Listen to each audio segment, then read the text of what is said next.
Hello, Yellow Cedar Media here with, I will let you introduce yourself. Deanna James. I'm the president and CEO of St. Croix Foundation for Community Development. St. Croix Foundation for Community Development. Yes. So for anybody who's not or doesn't realize that they are in fact already familiar with the St. Croix Foundation, tell us a little bit about what you do. So we are 34 years old. Oh, wow. So we've been around a little bit, and we were founded actually on the heels of Hurricane Hugo. Okay. So we were founded in crisis, and a lot of the work that people most know the foundation for is our downtown redevelopment work, and so our Sunday Market Square investments. We were the head of a very comprehensive downtown revitalization effort called Scrape Paint Rejuvenate, which revitalized and refaced about 100 properties downtown Christiansted. We worked with Our Town Frederiksted to do the same program in Frederiksted, and then we worked with some folks in St. Thomas to roll out that program over there also. So that's what most people, I think, know the foundation for the visible work we've done in downtown Christiansted. And what's maybe some of the less visible things that we should know about? So one of the things that we are most proud of is that we are one of the largest fiscal sponsors, which means that we serve as a 501c3 umbrella for nonprofit organizations that don't have 501c3 status. Okay. And we've done that for over 250 nonprofit organizations and community-based projects in the Virgin Islands. Wow. Yes. That's one of the things people don't know us for, but it's really a core piece of how we serve the community. I would say so. Yeah, it is. Amazing. Are there any of the organizations that you'd like to name? So Farmers in Action started under our umbrella, VI Good Food Coalition, Christian Heritage and Nature Tourism, Music and Motion was under us for a while, Boys and Girls Club was under us for a while. So yes, a lot of noteworthy organizations that are doing great work. Many of them now have their own 501c3 status and are really strong nonprofit organizations here in the Virgin Islands. So again, we know the St. Croix Foundation, whether or not we realize that we know the St. Croix Foundation. Right. And so, you know, we are not just here to eat good food and drink delicious wine and hang out and see our people. What does Wine in the Warehouse do for St. Croix Foundation's ultimate mission? So one of the things that our founders they made a commitment to, which I feel really honored and privileged to advance in my tenure at the helm of the foundation, was to minimize competition for scarce resources. And so what we've done is we've tried to have a very finite fundraising sort of portfolio. And so this is our one time a year where we raise money to support the work that we do. And then the rest of the year we put our head down and get back to work. And so this, we are not an endowed a nonprofit, a non-endowed community foundation. And so that means just like so many other nonprofits, we have to raise money to do all the big work that we do. And so this event allows us to fund some of that work. Okay. Is there, that you're able to share, you know, exactly, are you able to let us know where tonight's funds go? So tonight's funds will provide support for our Kids Count initiative. So one of the other projects that the foundation leads is we are the Kids Count steward for the territory, which means we collect most of the data on children and families in the Virgin Islands. In next week, we will be releasing our 2024 Kids Count data book, and almost every government agency and nonprofit organizations use that data to secure grant funding, federal grant funding, philanthropic grant funding.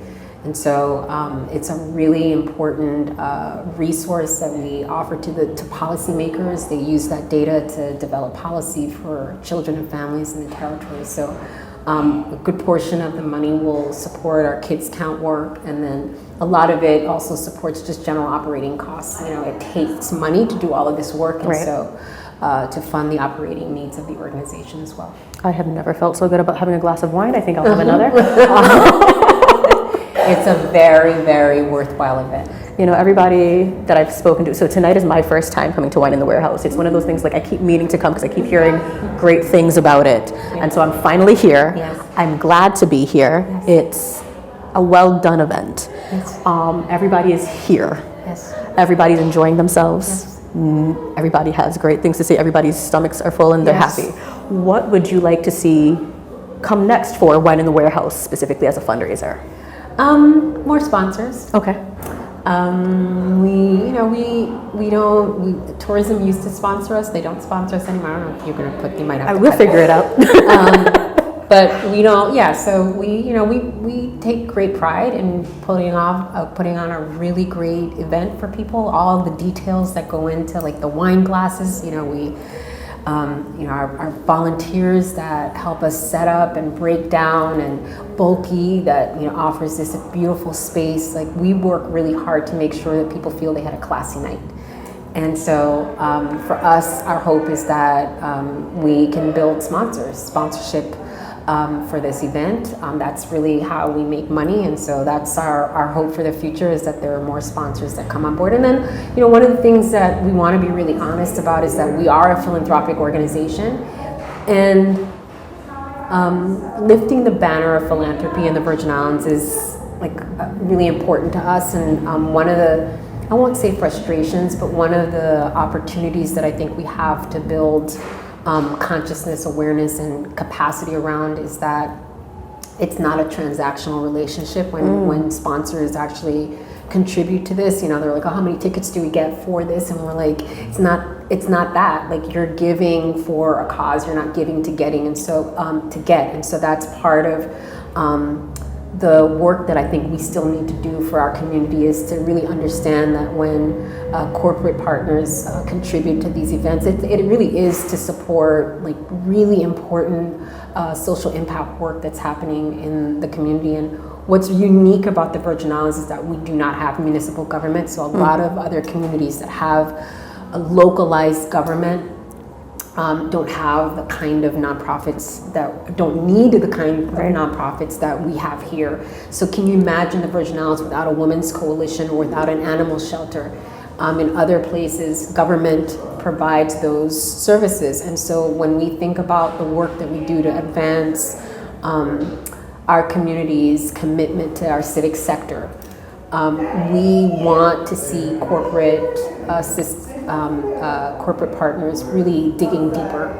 And we know that there's a lot of need, but also there's a lot of worth in terms of what our nonprofits are offering to this community. And so we want to continue to make that case for deeper philanthropic giving in this community. I love that, actually, because it's, again, we talked about the work that St. Croix Foundation does and the way that we see you in the community, whether or not we know that you did that or not, but it also ties into, in the VI we say, Allah, we are one, right? That doesn't just mean between islands, that means corporate, philanthropic, we all come together to make this home. That's right. And I think that's really important that you push that, and that's what you want people to understand. That's really great. Yeah. You know what else is great? This event. It's a great event. It really is. I'm having a good time. Yeah. I know that you are, running around and you're not having as much fun as maybe I am. I'm having a good time. Okay, good. A lot of fun. That's very important. That's very important. I would like to have a little fun with you, actually. So, if you were to design a wine after your personality, what notes would it have? It would be sweet. Okay. That's the first thing. It would be light. Okay. I love my mind. I love how my mind works, so I don't like being intoxicated. Okay. So it might be a non-alcoholic wine. I don't know. Okay.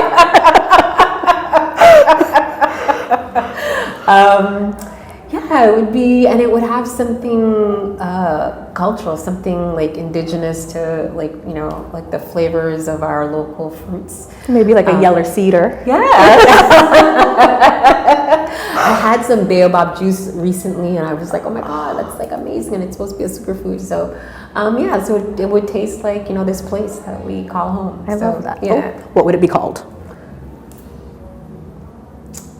Oh my God. On the spot. That's like, I would say Amory.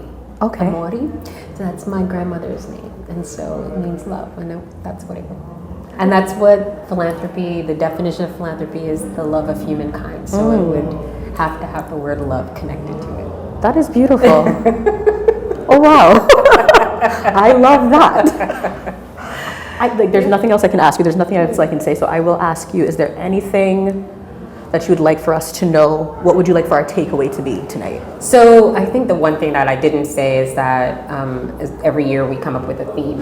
And this year the theme was rooted, and we really wanted to make sure that people understood that while we are a community foundation, we're doing really big work, that we really work hard to make sure that we are grounded and committed to this place and these people that live in this place. And so as we were thinking about our chef, our celebrity chef, and last year we had Tiffany Derry, who is, a top chef. She's been a partner of ours in the past, and we're thinking what celebrity would align with that theme of rooted, and somebody said Digby, and we're like, Digby. And so he hadn't been home in 3 years. He's been away for a period of time, and we called him up and we said, Digby, what do you think about being our celebrity chef? And he was like, absolutely. So for us, that was sort of the best part of this event, is that we had our local homegrown chef here to sort of lead this event this year. That is wonderful. We did speak to Digby. He is over the moon. He's amazing. He's so glad to be home. Yes. He's so glad to be home. And he let us know how much he loved working with the students, and how, you're talking about the theme being rooted. Yeah. And he mentioned how he enjoyed that everything was made by their hands, and they've learned to make, he's talking to us about one student that learned to make red grout. Yes. That's us, that's for us, it's by us, it's our history, that's our roots. Yes. And just like the joy that this young lady has this recipe now, and the joy on his face, telling me about this young lady's joy, it all ties together. You did a great job. And he's, it's even bigger than that for us. So one of the things that we've been prioritizing with our Kids Count work is opportunity youth, and that's our young people between the ages of 16 and 24, which if you're paying attention, are in crisis right now. And when we thought about Digby, we were like, he's like the success story, of those young people. And so he's in so many ways a role model to all those young people that we know. We look out there and we see that are struggling, and the opportunity for them to look at him and see, there is the chance for me to do something big with my life and to carve a lane for myself. And so we're really looking at Digby not just as a celebrity chef that comes and cooks good food for us tonight, but also really does have a message for our young people that there is a bright future out there for them if they apply themselves. And so we're really grateful to have him here, and to have him as a long-standing partner of ours. So Okay. And what is the next thing that we as a community should look out for now that we know the St. Croix Foundation, we know that we see you, we're aware of the work that you're doing specifically, what's the next thing that we should look out for? So the next biggest thing that we're doing is we are hopefully next year going to break ground on the Alexander Theater. The new Alexander Theater, which when completed will be a 24,000 square foot performing arts center in the heart of Christiansted town. So yes, and it will also serve as the territory's largest disaster shelter and a safe room. So yes, so that is some of the big work that we have in 2025 and beyond. See, so the dancer in me is personally very excited about that. 17 years of dancing. See, there we go. Yes. I won't say how long, because that gives away my age, but I don't want to tell how many years ago I danced for 17 years. But I think that's also important, right? We talk about our youth. Part of going to the theater, it's not just the performance opportunities, but it's also learning how to be in different spaces, right? It's learning that the arts are for you too. It's feeling comfortable everywhere you go. You're in the room because you belong there. And I appreciate that it's a theater and it's providing our youth these opportunities to be in these spaces and be familiar. It's a huge need for us, and it's under the banner of a project that we're launching called Healing Humanities, and we believe that the arts are healing, and there's a lot of healing that we need as a people.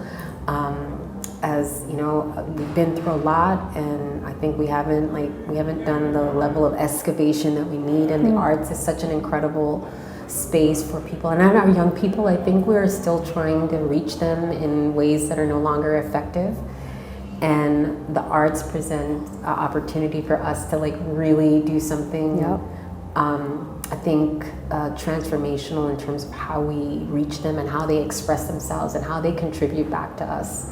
as a society. And so, yeah, so we're centering our young people in everything that we're designing, all of the folks that we're bringing to the table to help us inform, what it needs to be for the community. And so, yeah, so this is a really exciting project. It's been on the back burner actually for 17 years. So this event, Wine in the Warehouse, was actually conceptualized with the goal of raising money to build the theater. Oh. And we ended up, because of a lot of things happening, including hurricanes and economic shifts, we had to put it to the back burner. And Hurricane Maria afforded us opportunity to get some federal funding that put it back on the front burner. And so hopefully in the next couple of years, we will have a brand new state-of-the-art performing arts center for our community and our young people in particular. In the heart of Christiansted. In the heart of Christiansted. That is amazing.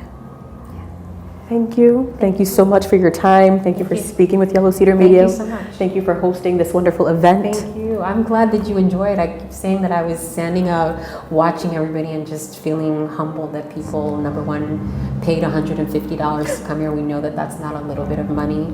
So we are humbled. We are humbled by that, and we are just grateful that people continue to support us. And it's a lot of returning attendees. So they know what they're getting. They know what they're getting. It's a stand. We set a high standard. There's a high bar for the kind of organization, the kind of event that we host, and we want people to feel that they came out and had a classy night and got a lot of food in their bellies and good wine and got home safely. And that is that's, I think, our reward for this event.